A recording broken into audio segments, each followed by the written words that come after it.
Allez, bonsoir à tous. Merci d'être présents pour ce conseil municipal. Donc, le quorum est en total, je vais être largement à table. On a encore un peu, quelques de personnes qui vont arriver. Voilà, ça arrive. Donc tout de suite, on en parlera tout à l'heure, mais tout de suite je souhaite la bienvenue à Pierre Blanc. On verra pourquoi Pierre Blanc est ici tout à l'heure. Voilà. Et nous allons donc désigner, alors avant j'excuse les absents, Franck Mounier donc, qui donne procuration à Véronique Le Tonneur, Lucette Valour qui donne procuration à Philippe Giacone, et Anne-Sophie Ogoya qui donne procuration à Marc Bellin. C'est ça. Voilà. Donc nous allons désigner un secrétaire de séance qui se propose. Ah non, merci. Peut-être chez vous? Oui. Quelqu'un veut être secrétaire de séance? Oui. Merci Marc. Merci Marc. Et on t'aidera à te relever. Donc, monsieur le maire propose Marc Bellaton, secrétaire de séance. Donc, nous allons passer par l'approbation du procès verbal de la séance du 24 octobre 2023. Donc, monsieur le maire soumet à observation le procès verbal de la séance précédente du conseil municipal. Bon, des observations ont été apportées, hein, donc la modification a été faite. Donc, je vous demande si vous approuvez le compte rendu du procès verbal de la séance du 24 octobre. Qui est contre? Qui s'abstient? Je vous remercie. Donc, nous allons commencer ce conseil municipal par l'installation d'un nouveau conseiller municipal suite à la démission de Madame Guylaine Magdelaine. Donc je vous informe que Madame Guylaine Magdelaine fait part de sa volonté de démissionner de ses fonctions de conseillère municipale par mail reçu le 8 août 2023. Donc conformément à l'article 270 du Code électoral, M. Pierre Bianchi, suivant sur la liste, unique pour Ambronay, donc il faisait partie lors des dernières élections municipales, qui est installé en qualité de conseil municipal. Donc, je te renouvelle la bienvenue. Donc, Guylaine Magdelaine nous a adressé un courrier, donc elle a changé de travail. Vous savez qu'elle travaillait à la MJ Saint-Bérieux, puis maintenant elle travaille sur Lyon. Donc, ce qui ne lui permet plus de pouvoir être disponible pour venir ni au conseil, ni parce qu'elle rentre très tard, ni au conseil, ni aux commissions. Donc, comme elle me dit dans son courrier, elle ne préfère pas être un conseiller fantôme, elle préfère laisser sa place à Pierre qui, lui, j'en suis certain, va s'engager comme jamais. Autant que faire ce. Voilà. Merci Pierre. Donc voilà. Information sur les décisions prises suite au dernier conseil municipal en vertu de l'article 21-22 du CGC. Pardon.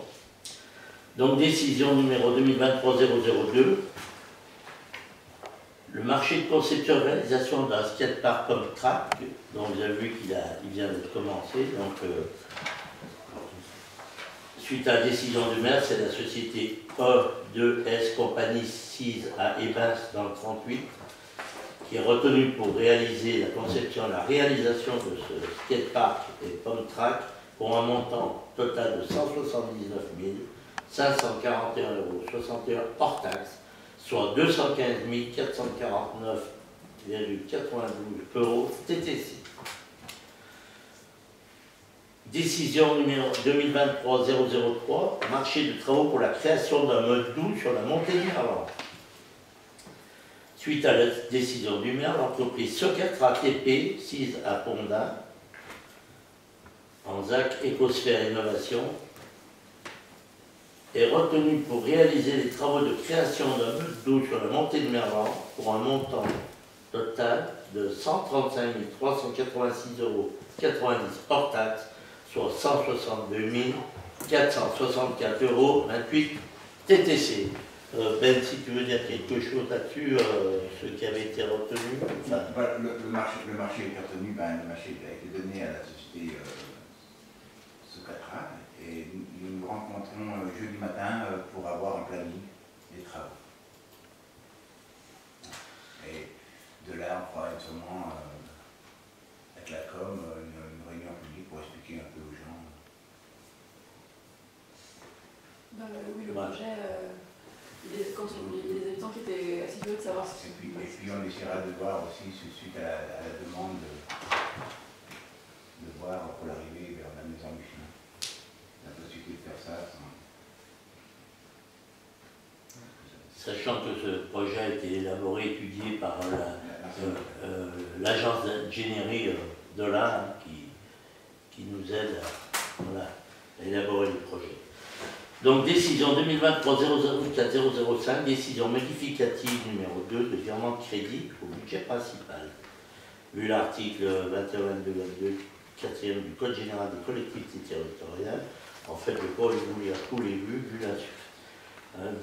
l'insuffisance de crédit en section d'investissement, d'immobilisation corporelle, vu les crédits disponibles selon l'investissement d'immobilisation en cours, vu l'insuffisance de crédit en section d'investissement, immobilisation en cours, vu, et à la demande du Trésor public, en fait, c'est en fait en vue d'équilibrer les crédits des opérations. Nous avons reçu donc le Trésor public il y a une semaine, avec Gisèle, donc qui nous demande de basculer pour équilibrer, d'y faire au fur et à mesure quelque chose, dans les clous. Donc, chose qui a été faite par Alexandra, puis Lionel, donc, qui a tout remis ça d'aplomb. Voilà. Et, suite à toutes ces informations, maintenant, nous allons passer à l'ordre du jour. Donc, vous n'avez aucune observation là-dessus? On vient de... Juste une question pour que je comprenne bien, en fait. Du coup, ça veut dire que les opérations, elles étaient budgétairement, et elles n'étaient pas à cette hauteur. Je ne sais pas ce que ça veut dire, en fait. C'est ce que j'aimerais comprendre. En fait, ça passe d'une ligne à une autre. C'est pour équilibrer les comptes. Par exemple, on a prévu, parfois, on a diminué, par exemple, au 21-13, et puis il faut mettre sur le 21-28. Ah oui, d'accord, mais tu ne changes pas de nature de compte. Non, c'est pour équilibrer les Voilà. C'est pour équilibrer les crédits des opérations. Il n'y a rien qui change. Mais il est assez pointilleux. En fait, au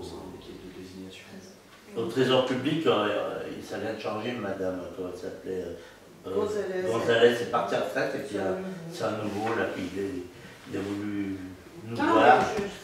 On a passé une matinée avec lui, donc voilà. C'est habituel, ce qu'il nous faut faire en fin d'année. Il a tout regardé dans le détail, Voilà, il n'y a rien il n'a rien trouvé de normal. Donc, l'ordre du jour, tarifs municipaux pour l'année 2024. Donc là, je vais laisser la parole à Gisèle, puisqu'on est passé en commission finance. Alors, on avait vu en commission finance et tarifs municipaux, donc on avait augmenté de l'inflation, sauf pour la salle polyvalente et la maison des assos, on a laissé pareil, sauf pour les associations extérieures, où on a augmenté de l'inflation. Mais par exemple, dans les tarifs municipaux, par rapport à ce qu'on avait vu en commission municipale, on avait parlé, on avait accepté des food trucks, et en fait, on n'avait pas les lignes correspondantes dans le détail. Alors on a dans le 6, je ne sais pas si vous avez vu dans ce qu'elle a envoyé, Alexandra, on a mis droit de place, déballeur et food truck, on a prévu tous les cas qu'on a pu rencontrer. Donc si c'est un déballeur, c'est donc 99 ce qu'on avait vu. Puis après, on avait droit de place food truck par jour de présence, mais s'ils sont autonomes en énergie, parce que du coup, il y en avait qui n'étaient pas autonomes, donc c'est 10 € chaque fois qu'on a prévu. Par contre, s'il faut leur fournir l'énergie, on a compté 16.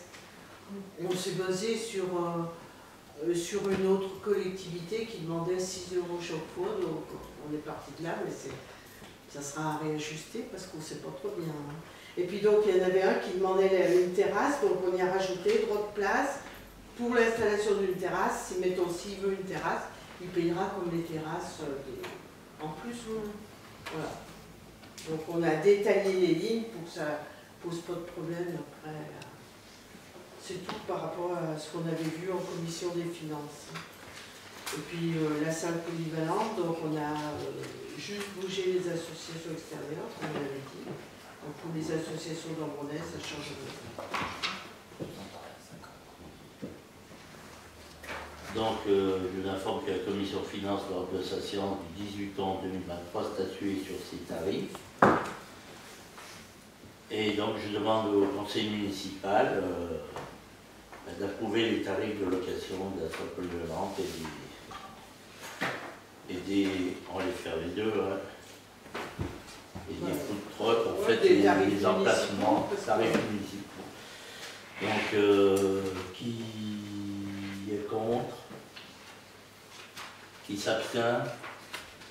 Mais je vous remercie. Donc, autorisation. Point 4, autorisation au maire d'engager, liquider, mandater les dépenses d'investissement avant le vote du budget de l'exercice 2024. Donc, ce qui se fait tous les ans. Donc, monsieur le maire rappelle que, conformément à l'article 16.12 du modifié du Code général des collectivités territoriales, quand le budget d'une collectivité territoriale n'a pas été adopté avant le 1er janvier de l'exercice auquel il s'applique, l'exécutif de la collectivité territoriale est en droit jusqu'à l'adoption de ce budget de mettre en recouvrement les recettes, les engagés, liquidés, les mandatés, les dépenses de la section de fonctionnement dans la limite de celles inscrites au budget de l'année précédente. Elle est en droit de mandater les dépenses afférentes au remboursement en capital des annuités de la dette venant à l'échéance avant le vote du budget. En outre, jusqu'à l'adoption du budget ou jusqu'au 15 avril, en l'absence d'adoption du budget avant cette date, l'exécutif de la collectivité territoriale peut, sur autorisation de l'organe délibérant, engager, liquider, mandater les dépenses de la section d'investissement dans la limite du quart des crédits ouverts au budget de l'exercice précédent, non compris les crédits afférents au remboursement de la dette. Alors, vous avez vu un tableau. Alors, le budget qui est de 2 millions, en BP 2023, 2 408 289 euros, donc 25%, ça représente les 602 072 euros. Donc, tous les travaux qui ont été engagés, donc reste à réaliser, mais il y a des travaux qui viennent d'être engagés cette année. Donc, on avait la vidéoprotection, le skatepark, donc ce sont tous des, on va dire, des projets qui avaient été votés au budget 2022. Donc il y a des frais d'études de l'agence d'ingénierie pour l'aménagement de la grande rue, les aires de jeu, travaux forestiers, l'éclairage de l'abbaye, Archipat avec le SPR, vous savez, donc voilà, il y a plein de trucs, plus des petits travaux, donc il reste à avancer, finir de payer. Donc il y aura des avancements à faire en début d'année aussi, donc voilà, c'est pour ce qu'on fait tous les ans. Donc je demande au conseil municipal de m'autoriser à engager, liquider, mandater les dépenses de la section d'investissement dans la limite totale de 602 000, en respectant la ventilation par chapitre, soit 25% du montant total des dépenses d'investissement de l'exercice 2023. Or, reste à réaliser. Donc, qui est pour? Qui est contre, pardon? Qui s'abstient? Mais je vous remercie. C'est l'ensemble des trucs municipaux. Donc, point numéro 5, demande de subvention à la CCPA, fonds de concours spécialisé relatif au petit patrimoine. Donc, je rappelle à l'Assemblée que la municipalité souhaite restaurer le four de Tolérance, témoin du passé de la commune faisant partie du petit patrimoine. Ce four est situé dans le hameau de Pesance, et un lieu de rencontre intergénérationnel sert régulièrement aux différentes associations ou habitants. Ouais. La restauration de ce four s'élève à la somme de 33 606 €. Donc je passerai la parole à Gabriel Fournier. La participation, donc la CCPE est fixée à 25%. Donc c'est pour autoriser à demander cette subvention. Donc je passe la parole à Gabriel Fournier qui va vous expliquer les travaux inhérents au four de Cosences. Merci, monsieur le maire. Donc, en ce qui concerne le patrimoine dont j'ai été attributaire en tant qu'adjoint, on a eu déjà une intervention dans le conseil de fin juillet pour ce qui était du petit patrimoine, du patrimoine historique dans l'ensemble du noyau historique d'Ambronay, Bourg. Voilà. Donc, une subvention a été demandée à la région, il fallait la demander avant la fin août, ce qui a été fait d'ailleurs, vous aviez voté ça en juillet. On attend maintenant ce que la région va nous donner, et théoriquement, ça peut aller jusqu'à 50%, ce qui est très intéressant pour restaurer aussi bien les croix des pompiers que la croix des tilleuls, que l'entrée de la mairie, ce qui donne sur la route, ce sont les deux piliers de l'entrée de la porte qui n'est plus d'ailleurs du parc, la fontaine à droite, et puis tout ce qui est ici à l'extérieur, c'est-à-dire les escaliers nord, ici, et puis les rambardes de ce côté. Aussi ce qu'on appelle la pisserette des moines, c'est-à-dire la fontaine qui est à côté de la tour des archives, dite tour des archives d'ailleurs. Ça n'a rien à voir, les archives, c'est les archives, c'est une déformation de l'écriture. Et qui sera donc restaurée, cette pisserette des moines.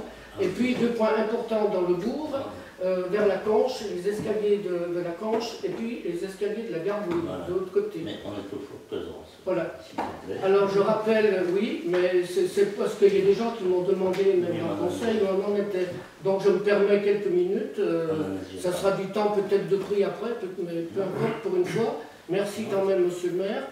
Alors le dernier conseil, c'était au mois d'octobre, et là on avait deux fours, c'était le Bellaton et Merlan. Alors c'était voté. Et ceux-là, ils seront réparés, la sole de chacun de ces fours, courant janvier ou peut-être février. Et maintenant, on arrive au four de Cosences.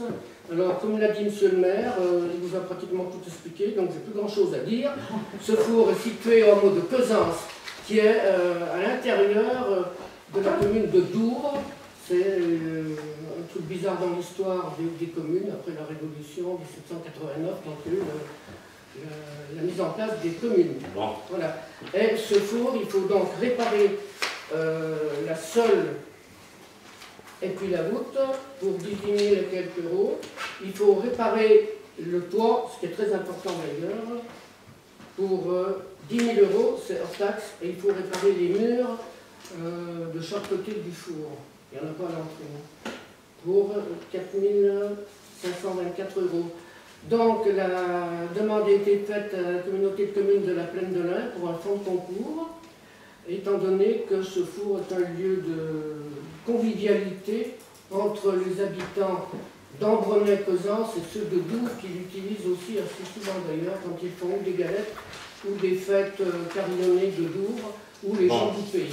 Voilà. C'est bon, je te remercie. Et la CCPA va donc nous donner, les dépenses étant supérieures à 12 000 euros, 25% plafonnés à 4 000 euros pour la réparation de ce four. Voilà. Donc, Plafonné à 4 000 euros, c'est pas mal. non, C'est ça, 25% plafonné à 12 000. Oui. Du coup, le reste à charge pour la commune, il serait de combien sur Eh ce ben, four 33 moins Moins 4 000 pour l'instant. Sachant que Douvres avait...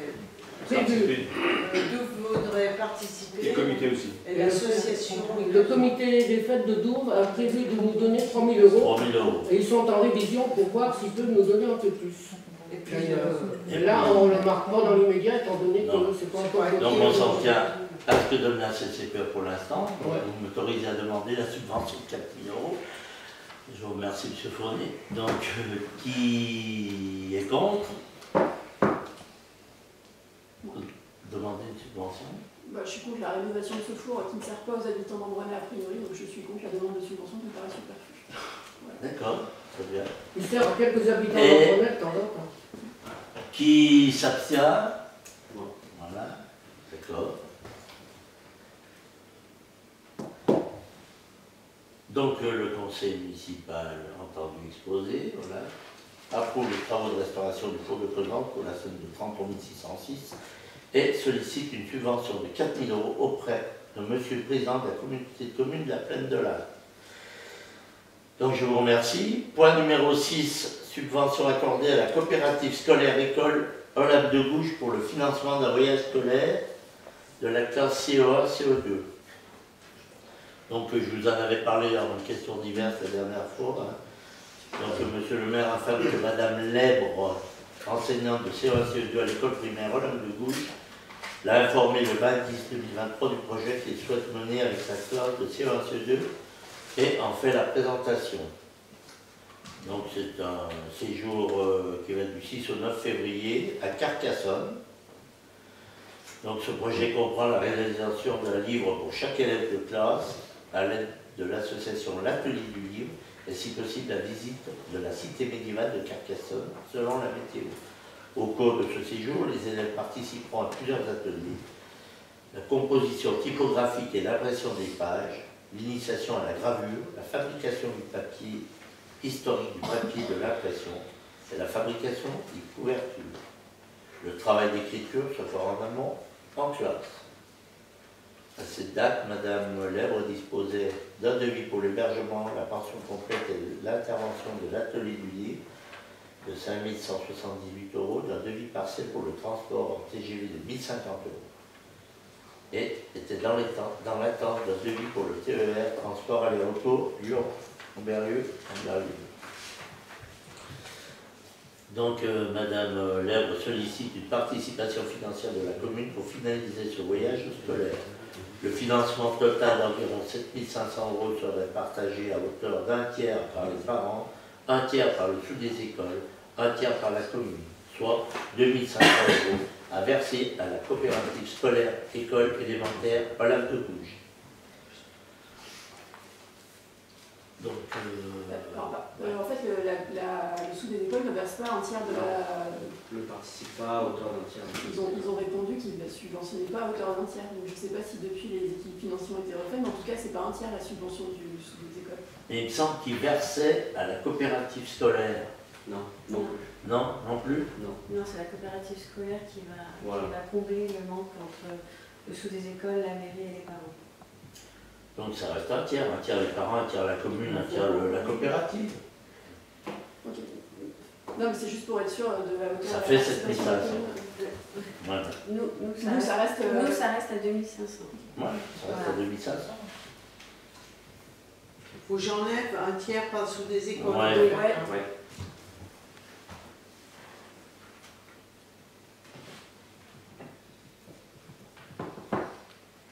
Donc, Moi, je ne peux pas prendre part au vote. Je suis directement... Ma fille est dans la classe, donc je ne peux pas prendre part au vote. d'accord, Et normalement, j'accompagnerai, donc si ça se fait. d'accord. Que ça soit Donc, qui est contre donc, pour cette aide pour ce voyage? Qui s'abstient? Donc le conseil municipal approuve, après avoir délibéré, le versement à la coopérative scolaire école élémentaire Olympe de Gouges, une subvention de 2 500 € pour la contribution au voyage scolaire de la classe CE1, CE2 de Madame Lèbre à Carcassonne du 6 au 9 février. Dit que cette subvention sera versée au compte 65 748. Voilà, et donne tout pouvoir au maire pour signer tout acte de document nécessaire à l'exécution de la présente délibération. Point numéro 7.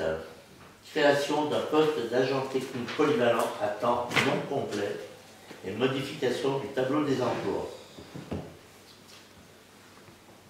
Donc, création d'un poste poste d'agent technique polyvalent à temps non complet. Monsieur le maire informe le conseil municipal qu'à ce jour, il convient de créer un poste d'agent technique à temps non complet par voie contractuelle dans un premier temps, au vu de l'augmentation des tâches et des missions qui incombent aux agents techniques actuellement en poste à temps complet.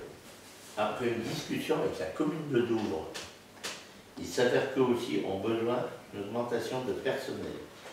Une mutualisation est donc envisagée entre Douvres et Ambronay pour cet emploi supplémentaire. L'agence exercera sur 2 communes pour une quantité horaire de 17h50 par commune dès que le recrutement sera effectif.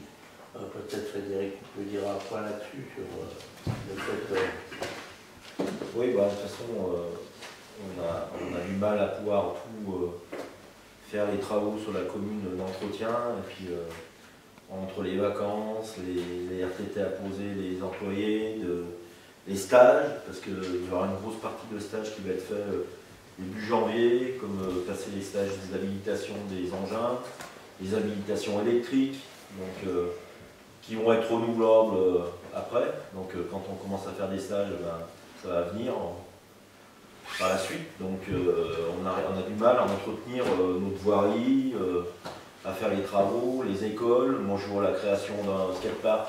Sûrement ça va nous faire des travaux encore, des poubelles à ramasser, de l'herbe à nettoyer, donc on est en augmentation de charge de travail et d'après un rapport qui avait été fait,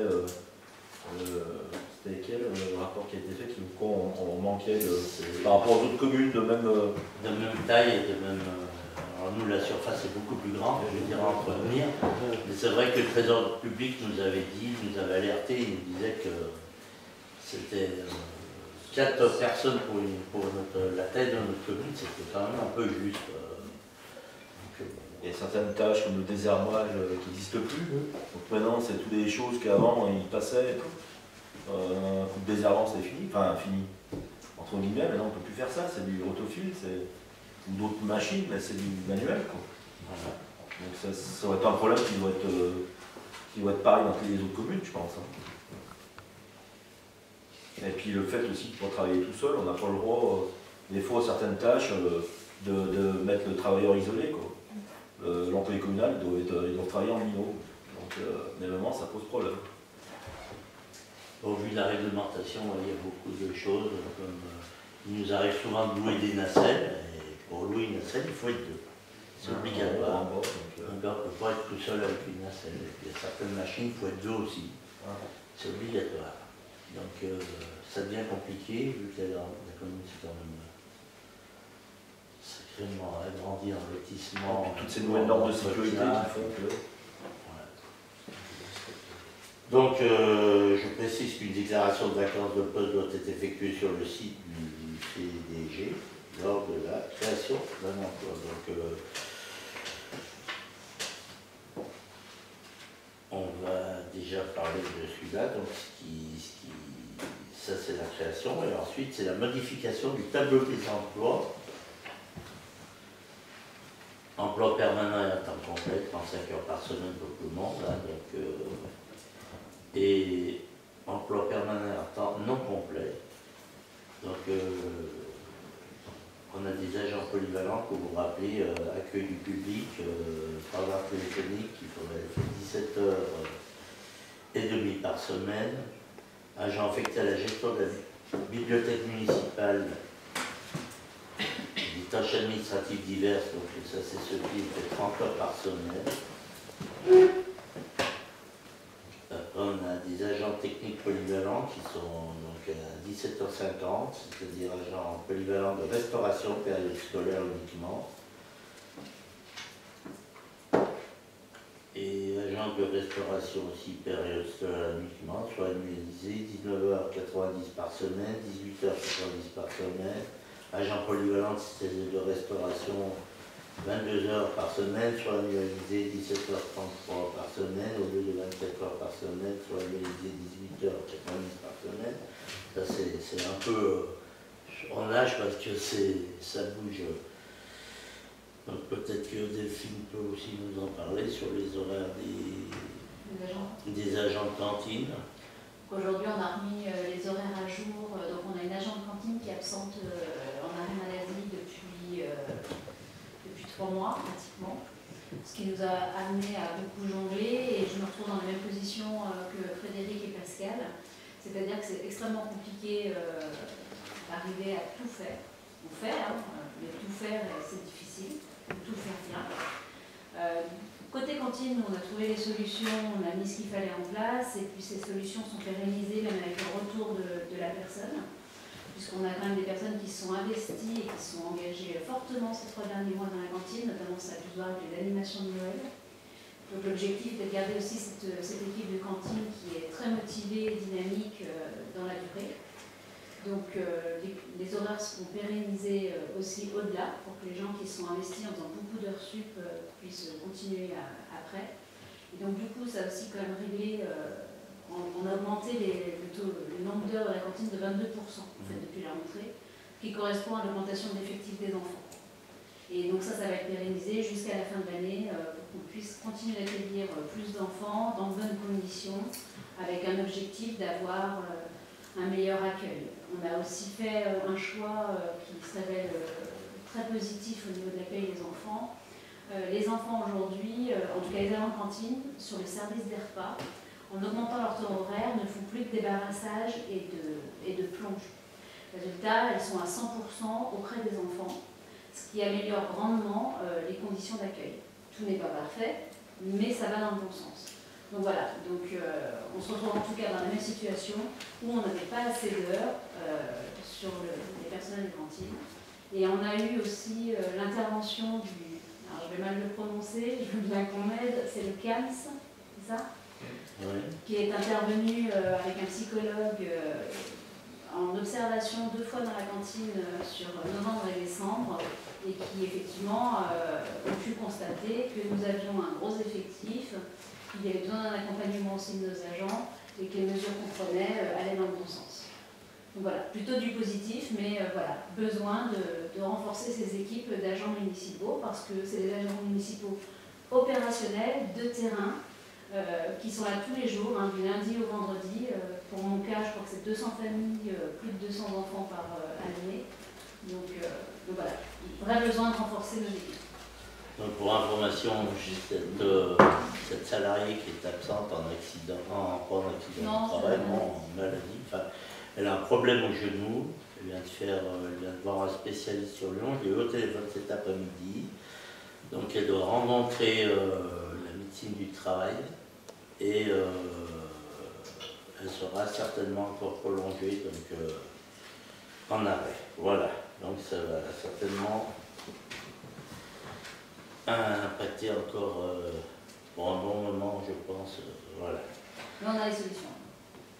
Donc je vous demande si vous en êtes d'accord, d'approuver donc la création d'un poste d'agent technique polyvalent à temps non complet et cette modification du tableau des emplois. Donc, est-ce qu'il y a eu un impact financier?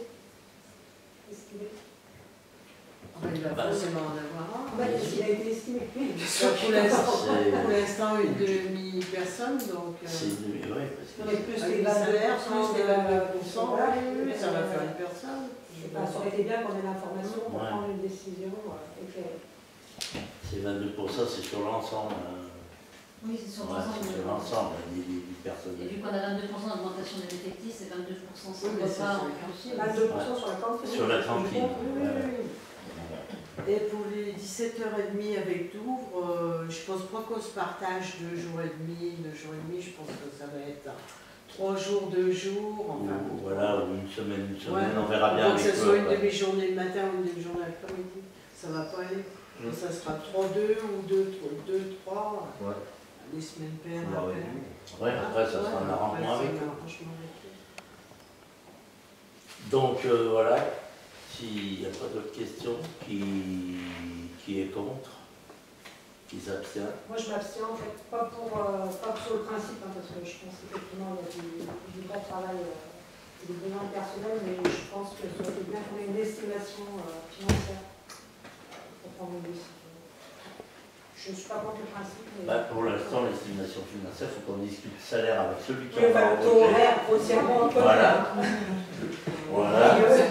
Des agents techniques. Tu t'abstiens pour toi ou pour ta... Juste pour moi. Juste pour toi. D'accord. Donc, point numéro 8, pouvoir de police en matière d'affichage publicitaire, modification des statuts de la communauté de communes de la Plaine de l'Arve. Alors, la loi ProDS organise un nouveau transfert de compétences de l'État vers les collectivités.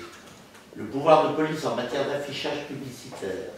Pour rappel, l'affichage publicitaire concerne ici et regroupe les enseignes, les préenseignes, les publicités. Les compétences en matière de réglementation environnementale de l'affichage publicitaire sont partagées entre les compétences réglementaires, caractérisées par l'éventuelle élaboration d'un règlement local de publicité. Ce document permet notamment d'apporter des restrictions aux conditions d'installation des publicités préenseignes et éventuellement des enseignes. L'existence de ce document transférait jusqu'à présent le pouvoir de police du préfet au maire. Quelques communes de la CCPA sont actuellement dotées d'un règlement local de publicité.